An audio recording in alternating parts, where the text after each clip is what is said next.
Salam, selamat datang di seri kuliah Ekonometrika ini. Ini adalah modul 2 dari 6 modul pembelajaran, yaitu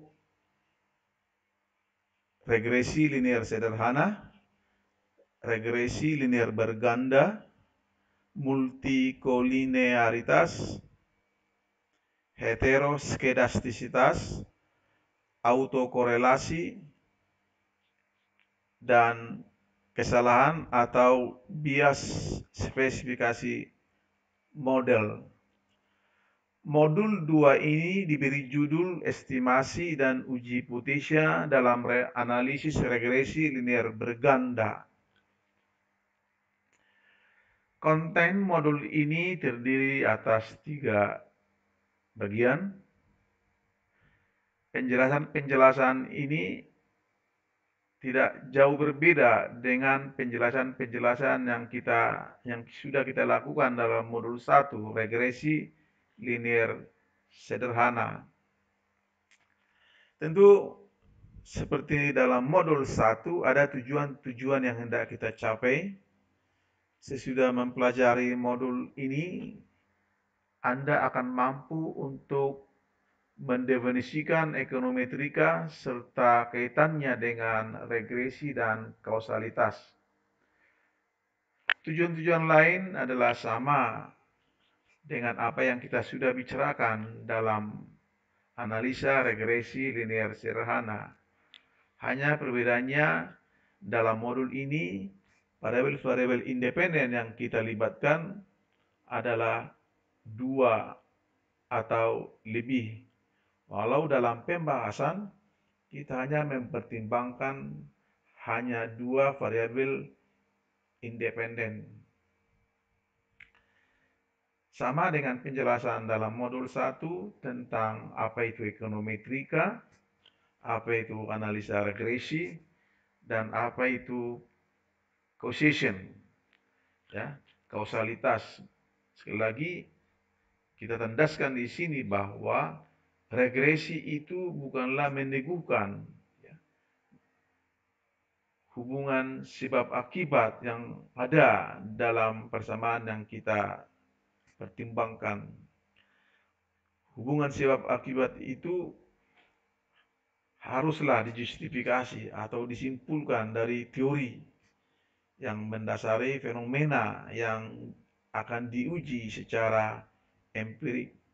Hanya regresi itu memberikan guide untuk penjelasan selanjutnya. Apakah hubungan itu adalah hubungan kausal, hubungan sebab akibat.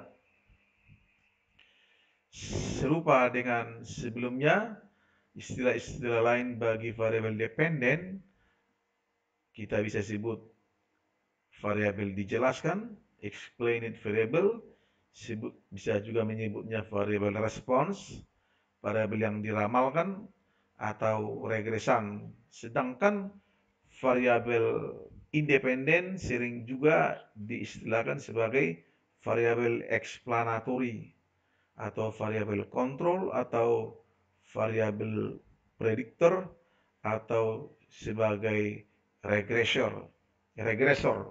Sekali lagi, regresi adalah tool utama bagi ekonometrika. Ingat, sekali kita sudah menetapkan variabel dependen yang mau kita jelaskan atau kita ramalkan, maka langkah selanjutnya dalam analisa regresi terapan adalah menteorikan, mereview literatur tentang variabel dependen yang kita persoalkan. Tentu akan mengidentifikasi variabel-variabel independen yang mungkin menjelaskan variabel dependen. Kemudian setelah terpilihnya variabel-variabel independen, selanjutnya kita akan merumuskan bentuk fungsional yang tepat untuk menghubungkan variabel dependen dengan variabel-variabel independen atau regresor yang sudah kita tetapkan.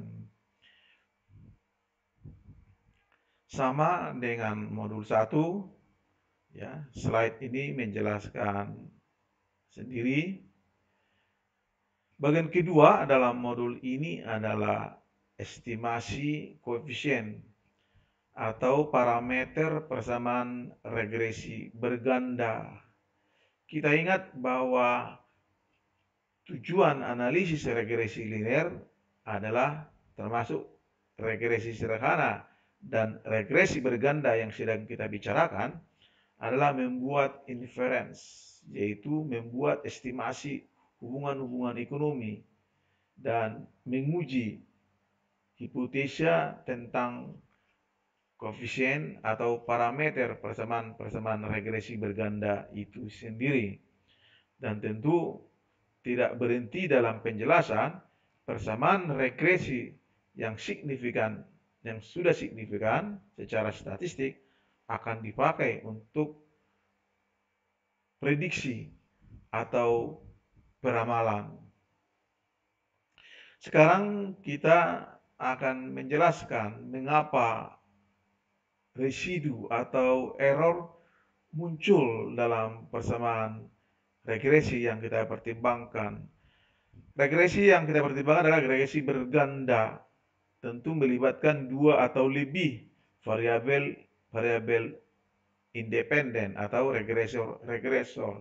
Tapi untuk pembahasan kita di sini kita hanya mempertimbangkan 2 variabel independen, yaitu X1 dan X2. Jadi secara fungsional variabel dependen Y diterangkan atau dijelaskan atau ditentukan oleh variabel independen X1 dan variabel independen X2. Tentu persamaan tadi ya dalam bentuk fungsionalnya dapat dituliskan sebagai Y sama dengan alfa tambah beta X1 tambah gamma X2. Ini disebut dalam matematika sebagai persamaan deterministik atau persamaan yang eksak. Tapi secara statistika atau ekonometrika, tentu kita tidak berharap bahwa hanya X1 dan X2 sebagai penjelas bagi variabel dependen Y. Ya. Kita tidak dapat mengharapkan X1 dan X2 sebagai variabel independen yang dapat menjelaskan secara sempurna, secara lengkap variabel dependen Y. Oleh karena itu, kita memasukkan variabel lain yang kita sebut sebagai variabel random atau variabel stokastik. Variabel random atau variabel stokastik inilah ya disebut sebagai residu, ya, sebagai residu atau error. Inilah yang disebut dengan masuknya residu dalam persamaan deterministik tadi, membuat persamaan ini disebut sebagai persamaan stokastik. Ya, persamaan stokastik.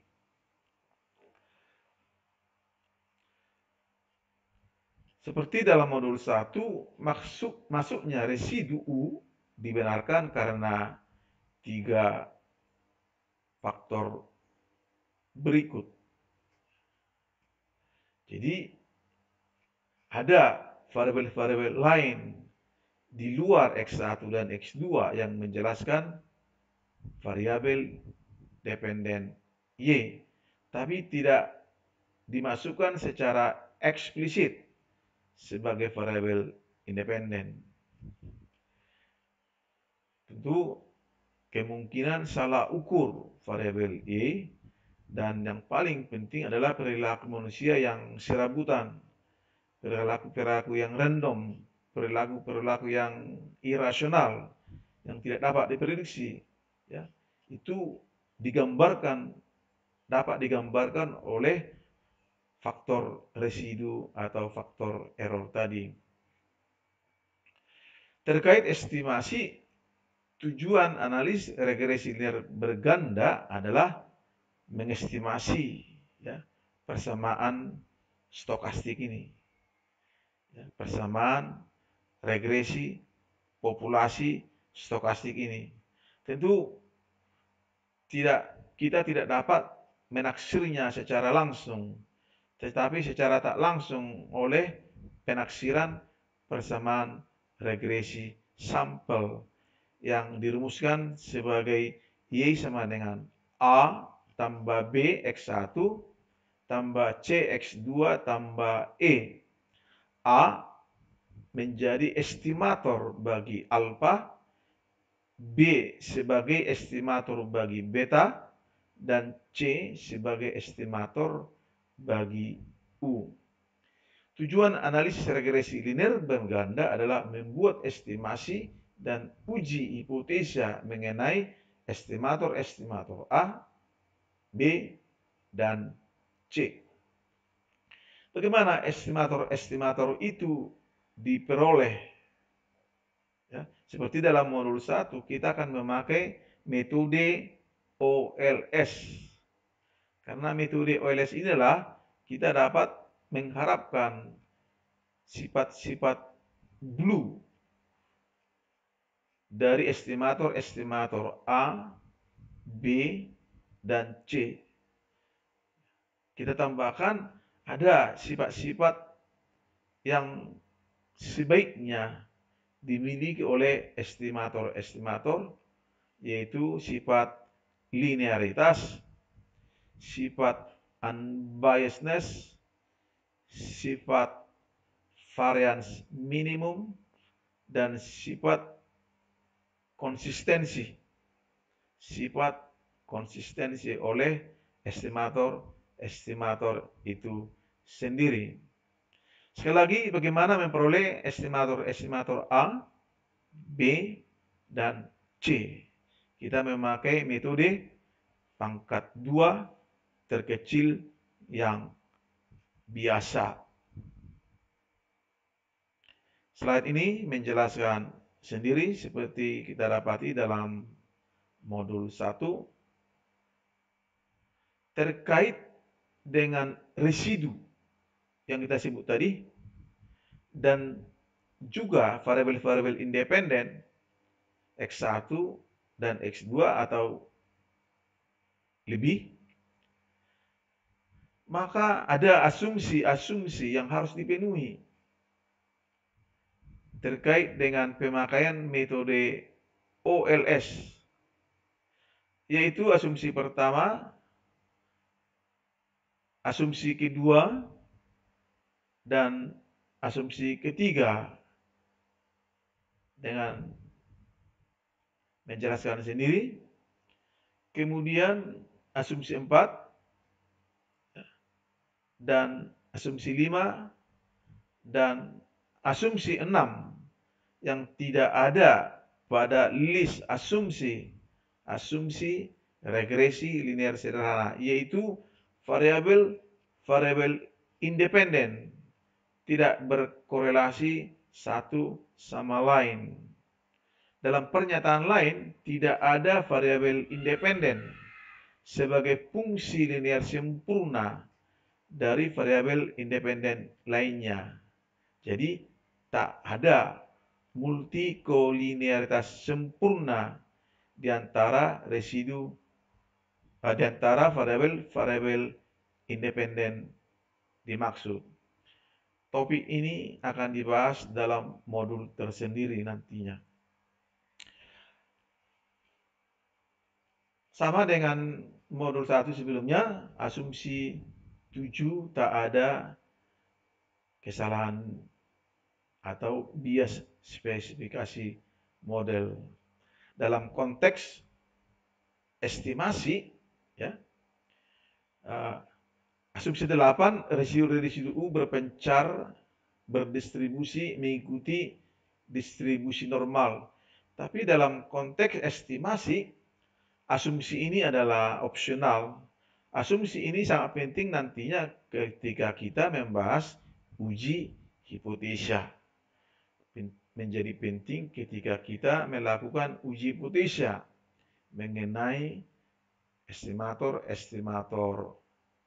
OLS tentang jumlah asumsi-asumsi dalam textbook yang ada.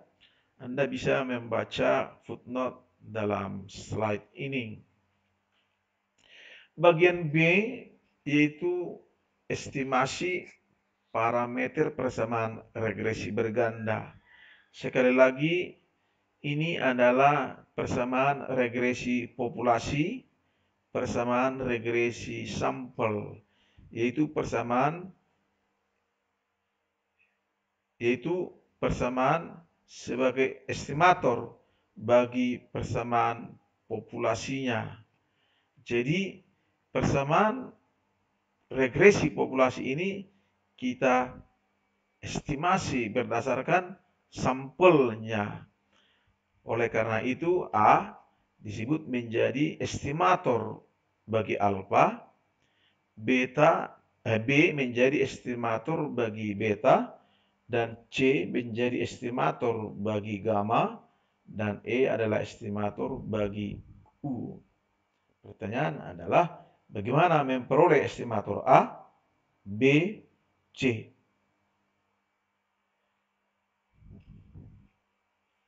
Kita dapat tuliskan persamaan regresi sampel sebagai berikut ini.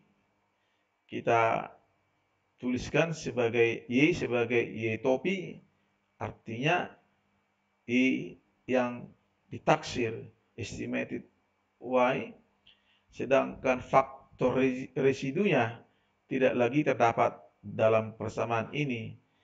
Jadi kita boleh katakan ini sebagai persamaan regresi sampel yang deterministik, bukan persamaan yang stokastik lagi. Selagi inilah persamaan estimator bagi persamaan populasinya, ya. Seperti dalam modul 1, ya, kita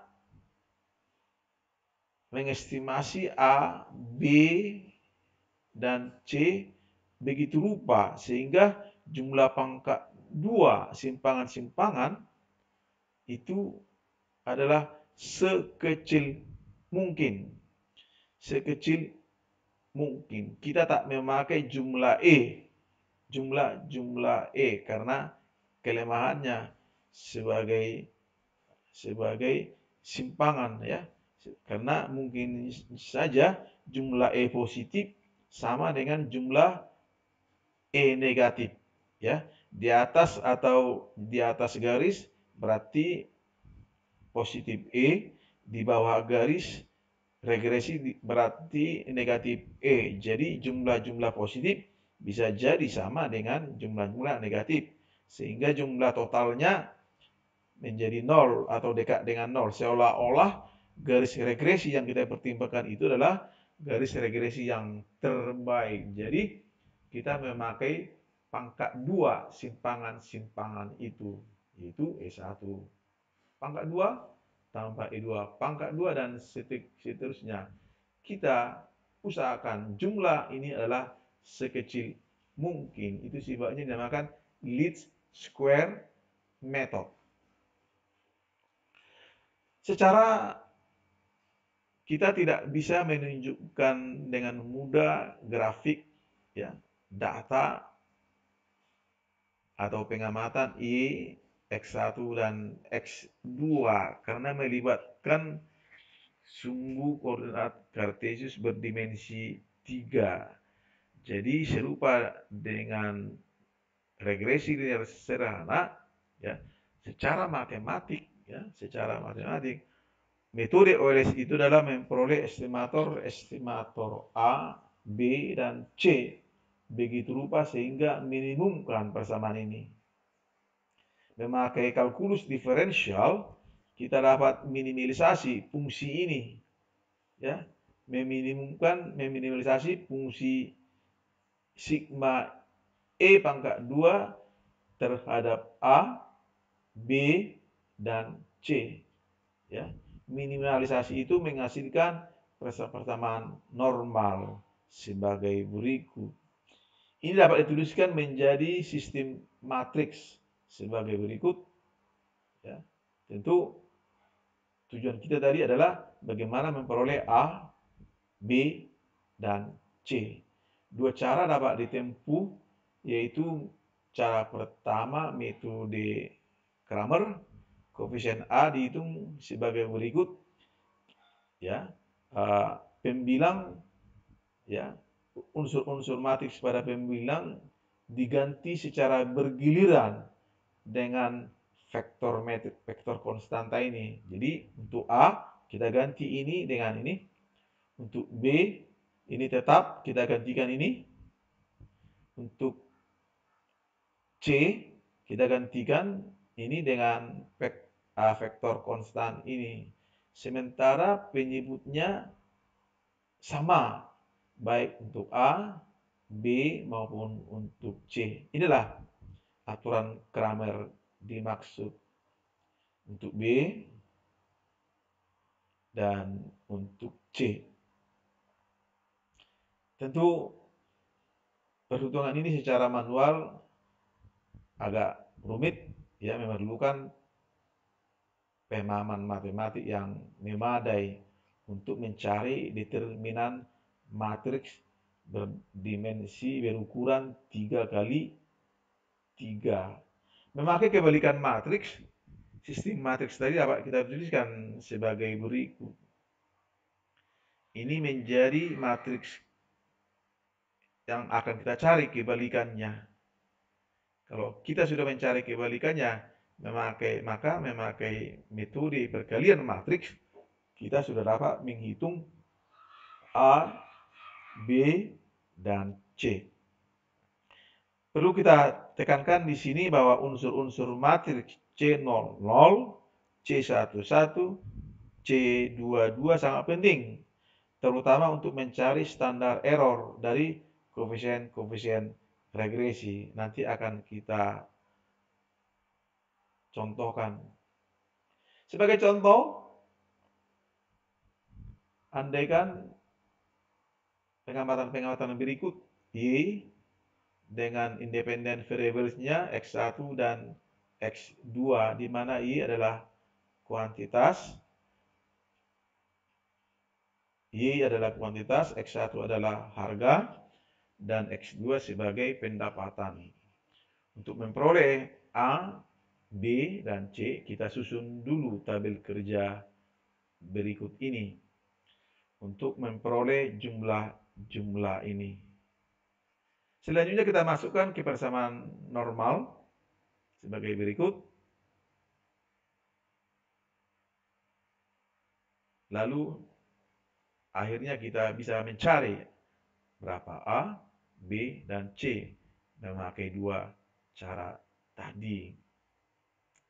Memakai matriks kebalikan tentu dengan bantuan komputer Excel, ya, kita sudah mencari matriks kebalikan dari matriks ini, yaitu matriks ini. Maka dengan memakai perkalian matriks, ya, mengalikan unsur-unsur ini dengan unsur-unsur ini, kita memperoleh unsur ini, yaitu A, ya, dan B demikian, dan juga C. Maka persamaan regresi sampel yang kita taksir itu adalah Y topi sama dengan Y taksir sama dengan 8,0747 kurang 0,4998 X1 tambah 0,8131 X2. Kita bulatkan saja 4 angka di belakang koma. Memakai Kramer, ya tentu dengan bantuan Excel juga, kita dapat mencari A, B, dan C. Tentu hasilnya sama dengan metode kebalikan matriks tadi. Sebagai aplikasi komputernya, memakai Excel, SPSS, Minitab, dan eViews, ya, tentu kita input dulu data tadi, ke dalam spreadsheet-nya Excel, kemudian kita mengklik data analysis untuk memperoleh regression. Tidak sulit melakukannya, kita masukkan rentang Y dan rentang X input Y range. Demikian, lalu kita pilih OK, kita memperoleh hasil ini. Ya, hasil komputer Excel ini sama dengan hasil yang diperoleh secara manual tadi. Memakai SPSS26 tidak sulit melakukannya. Hasilnya sama dengan cara manual tadi. Memakai Minitab 19, ya. Memakai Minitab 19, hasilnya sama dengan cara manual tadi. Dan akhirnya memakai software Fuse 10, ya, kita memperoleh hasil yang sama dengan cara manual tadi. Demikian memakai software statistika, software ekonometrika. Kadang-kadang secara manual orang memakai regresi melalui titik asal untuk memudahkan perhitungan dalam menghitung A, B, dan C. Dalam hal ini, regresi melalui titik asal berarti kita menggeser titik asal kepada rata-rata hitung sampel. Jadi dalam hal ini kita definisikan Y huruf besar kurang Y huruf besar bar sama dengan Y huruf kecil, demikian seterusnya. Tanpa bukti, metode OLS yang kita terapkan menghasilkan persamaan normal berikut. Jadi memakai Kramer, ya, kita dapat menghitung, membuat formula untuk B, formula untuk C. Khusus untuk koefisien A, dihitung dengan formula ini, Y bar kurang B, X bar 1 kurang C, X bar 2, di mana Y bar sama dengan sigma Y per N, dan seterusnya. Sebagai contoh, kita cari dulu X1 dalam huruf kecil, X2 dalam huruf kecil, Y dalam huruf kecil. Tabel kerja ini sudah disiapkan untuk perhitungan dimaksud. Lalu kita memperoleh jumlah-jumlah ini yang akan kita perlukan nanti.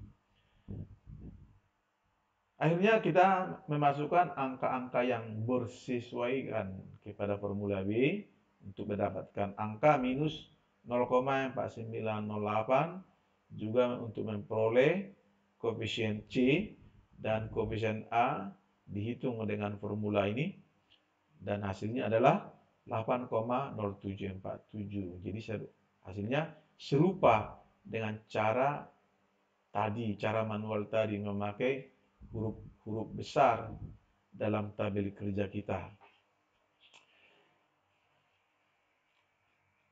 Bagian C, variance dan standar error estimator OLS. Di sini kita katakan bahwa tujuan regresi, ya, analisis regresi tentu bukan hanya estimasi, tapi juga melakukan uji hipotesa. Apakah A, B, dan C yang kita maksud memang berbeda dengan nol? Kalau sama dengan nol, berarti hubungan itu tidak pernah dianggap ada. Jadi tugas kita adalah dalam konteks uji hipotesa, apakah secara statistik A tidak sama dengan nol? Misalnya, apakah 1,2634 memang tidak sama dengan nol atau dapat dianggap sebagai nol? Itulah pekerjaan uji hipotesa yang dimaksud. Tentu jika lulus uji hipotesa, persamaan regresi yang diestimasi itu sudah dapat dipakai untuk penjelasan dan peramalan. Penjelasan dan peramalan. Peramalan adalah fungsi penting dalam manajemen sebuah perusahaan atau unit-unit lainnya.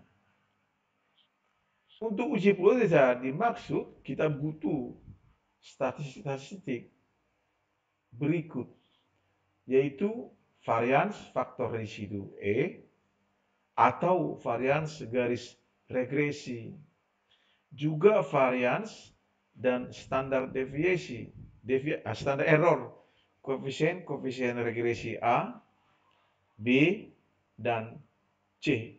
Dalam hal ini ya kita anggap kita anggap residu-residu ya, residu-residu yang dihasilkan dalam persamaan regresi yang ditaksir berpencar mengikuti distribusi normal. Berpencar mengikuti distribusi normal. Formula-formula itu adalah ini: varians, standar deviasi. Ingat, standar deviasi adalah akar pangkat 2 dari varians.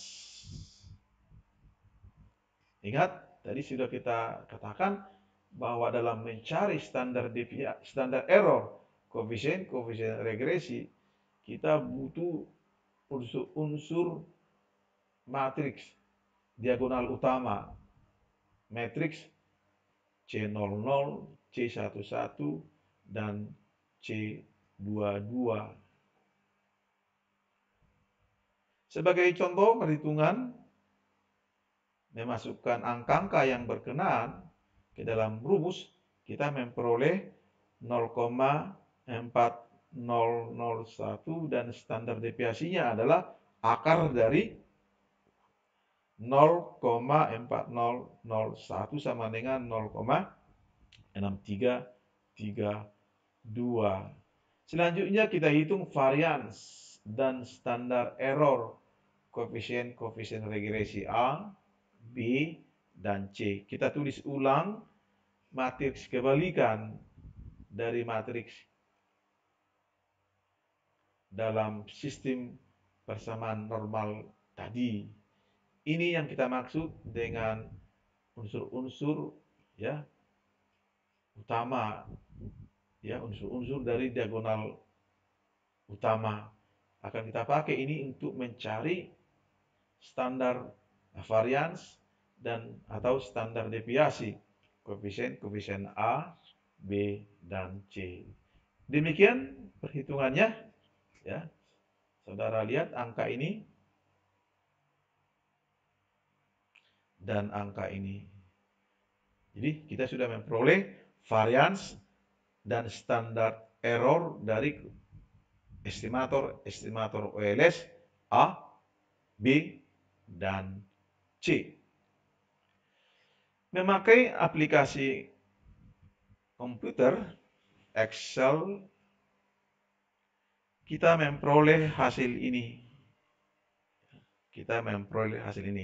Standar error terlihat dalam tabel ini, dan standar error koefisien regresi kita baca dalam tabel ini. Ternyata sama hitungannya dengan hitungan secara manual.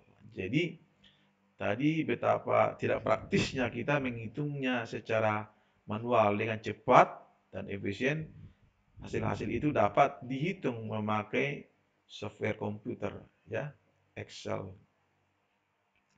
Demikian juga memakai SPSS 26 ya. Angka-angka yang kita hitung itu dapat dibaca dalam tabel-tabel ini. Sekali lagi sama dengan angka-angka yang dihitung secara manual. Kemudian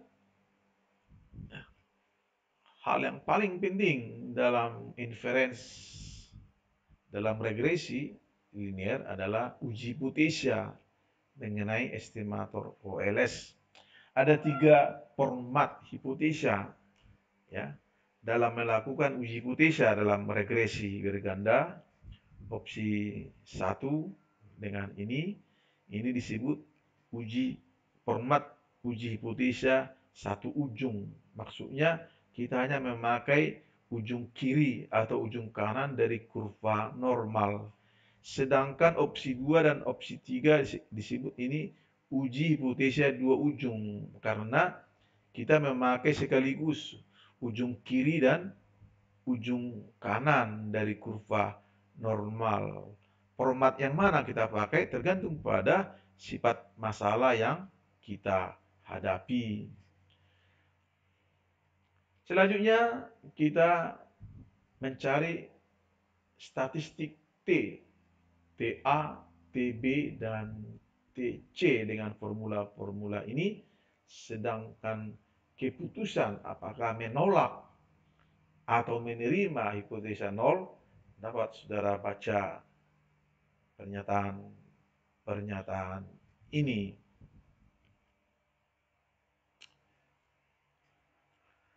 Mari kita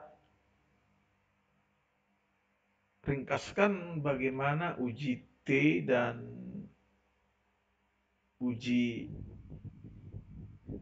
memakai nilai P diterapkan. Jadi memakai uji T, katakanlah uji hipotesa dua ujung, maka statistik uji yang kita pakai adalah B per SB, koefisien regresi A atau B atau C, dibagi dengan standar error estimator A atau B atau C.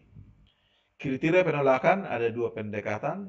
Pendekatan yang konvensional disebut pendekatan nilai kritikal. Kita menolak H0 jika T lebih kecil atau sama dengan minus T alfa per 2. Atau jika T lebih besar atau sama dengan T alfa per 2. Mengapa alfa per 2? Tidak alfa saja, karena alfa per 2 berarti kita lagi memakai uji hipotesa dua ujung, jadi bagi 2. T alfa per 2 didasarkan pada tabel distribusi T dengan derajat kebebasan N kurang K, di mana K adalah jumlah koefisien yang diestimasi termasuk intercept. Ini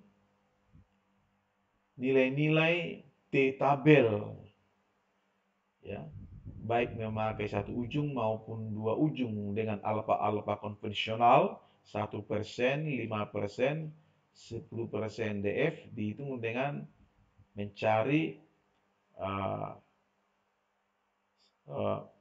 N kurang K, N kurang K, yaitu hasilnya K-nya adalah 3, N-nya 9, 9 kurang 3 sama dengan 6. Dengan membandingkan T hitung dengan T tabel ini, maka kita memang menolak hipotesa 0. Jadi koefisien A, B, dan C adalah signifikan secara statistik. Kalau kita melakukan uji simultan tentang ketiga parameter itu secara serentak, maka kita memakai uji F. Ini formatnya, format pengujian memakai uji F tanpa bukti. Ini adalah rumus mencari F hitung, ya, F hitung ESS per K kurang 1 per RSS dibagi dengan N kurang K. Dari distribusi F dengan alfa 5%, kita dapat mencari F tabel dengan DF1 2 dan DF2 6 sebesar 5,1433. Kriteria penolakan memakai pendekatan nilai kritis kita tolak H0 jika F hitung lebih besar daripada atau sama dengan F tabel pada alfa tertentu 1% atau 5%. Memakai pendekatan nilai P, yaitu nilai probabilitas yang dihitung secara otomatis dalam setiap software yang kita pakai, kita tolak H0 jika nilai P ini lebih kecil atau sama dengan alfa atau tingkat signifikansi yang kita pilih. Di modul 1 kita sudah terangkan bagaimana kita dengan cepat bisa memutuskan apakah persamaan itu signifikan atau tidak memakai pendekatan nilai P daripada pendekatan nilai kritis. Sebagai aplikasi komputernya, ya, kita sudah menghitung statistik F dan statistik T. Statistik F dan statistik T.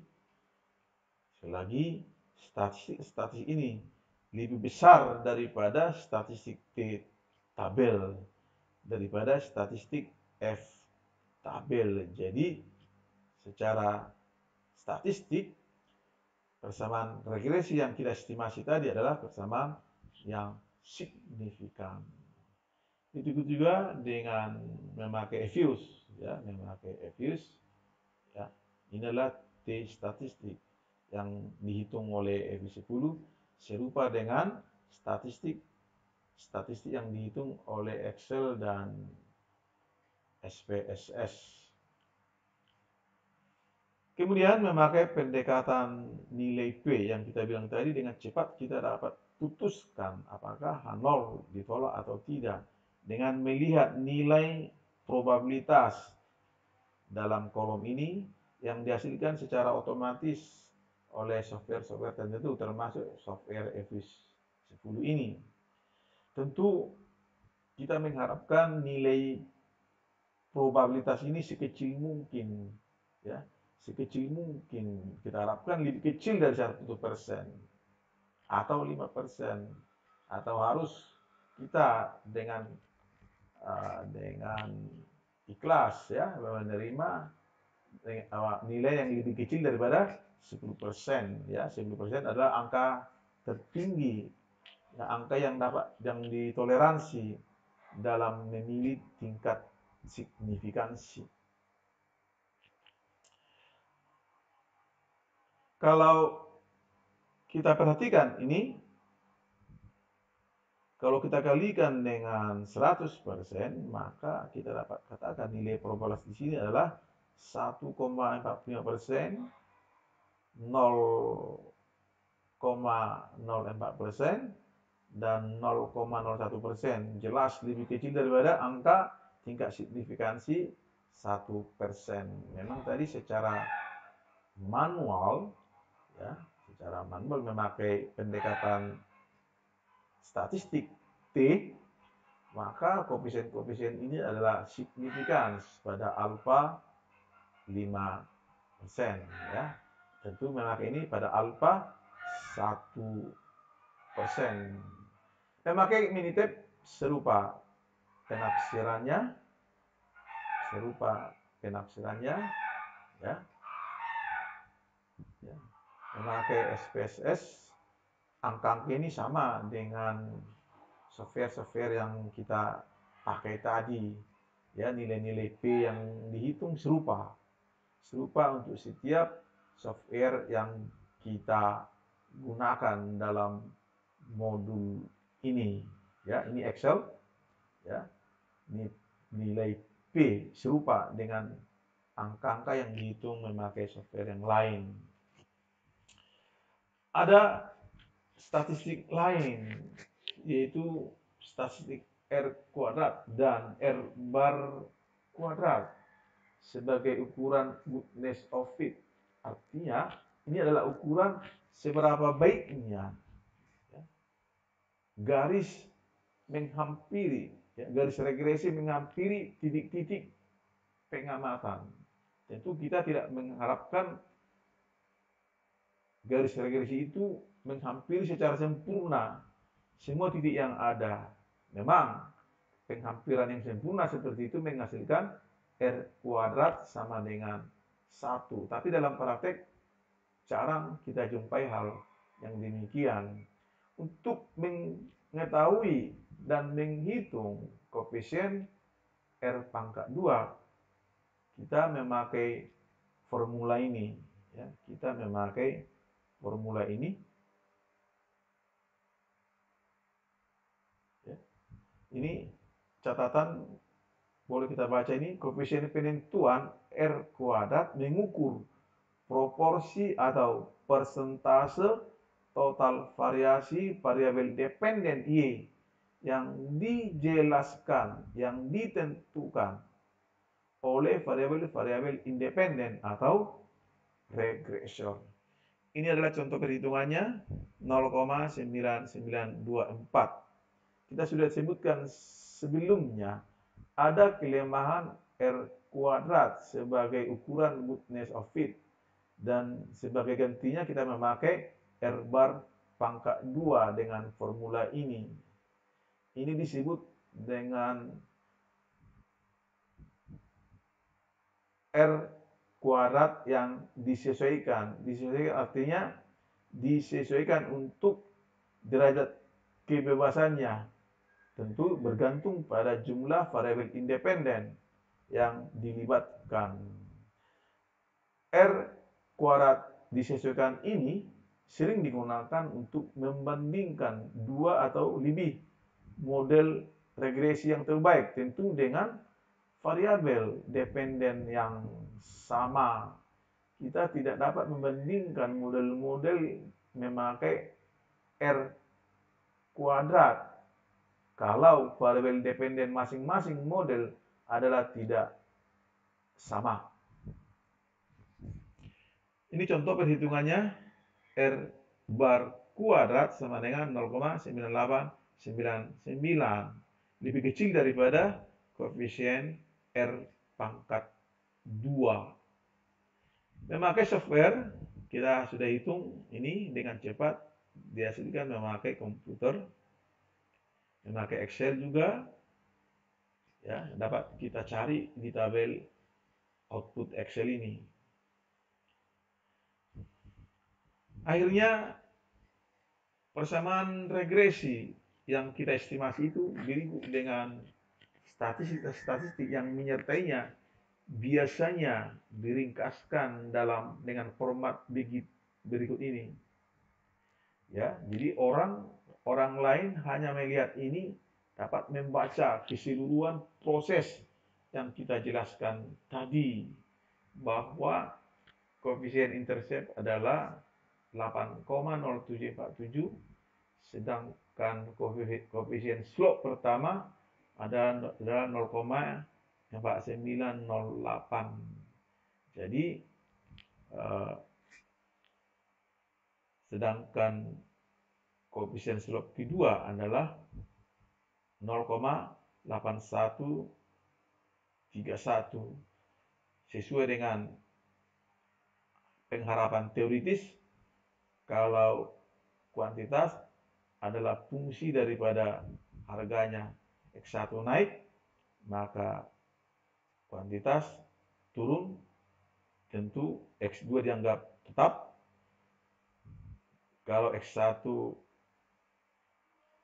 turun, maka Y kuantitas naik dengan anggapan X2 tetap.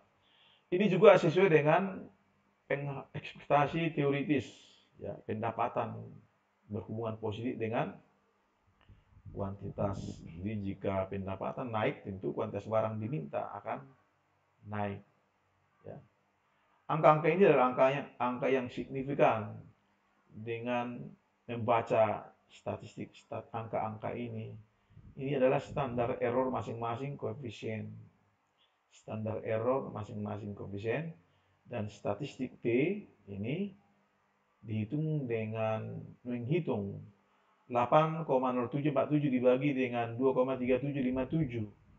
0,4908 dibagi dengan 0,0700 dan dari jawabannya adalah negatif. Kalau ini negatif, pasti negatif. Kalau ini positif, pasti ini positif. Seperti kita katakan tadi, pendekatan nilai P yaitu pendekatan yang sangat cepat untuk kita pakai untuk memutuskan penolakan atau penerimaan hipotesa nol, di mana angka-angka ini selalu dihasilkan dari pemakaian software-software statistika atau ekonometrika. Jadi dengan media ini kita cukup untuk memutuskan penolakan atau penerimaan hipotesa tanpa menafsirkan ini, dengan catatan tingkat signifikansi yang ditolerir adalah alfa 1% atau 5% atau 10%. Demikian pembahasan kita mengenai regresi linear berganda. Untuk mendalami materi ini, Anda dapat membaca buku-buku penting ini, ya. Anda juga bisa merefer buku Ghazali dalam mempelajari bagaimana SPSS dapat diaplikasikan untuk persoalan-persoalan regresi. Ada contoh-contoh dalam modul ini yang saya pakai, ya, yang diadopsi dari buku-buku yang kita refer ini. Kita sengaja mengadopsi itu untuk membuat suatu contoh yang baik untuk menjelaskan topik-topik yang sedang kita perbincangkan.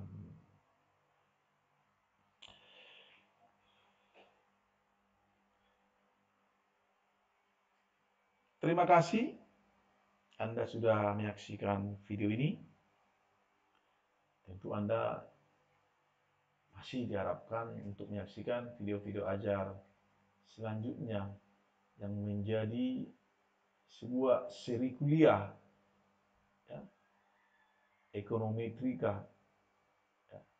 Dalam modul 3 nanti kita akan membahas bagaimana konsekuensi ketika asumsi-asumsi klasik atau asumsi-asumsi metodologis dilanggar atau tidak dipenuhi. Akan kita terangkan nanti di modul tersebut bahwa koefisien-koefisien itu tak lagi memiliki sifat bulu, sehingga ya, akibatnya ada kemungkinan persamaan-persamaan yang kita estimasi itu tidak lagi persamaan-persamaan yang signifikan.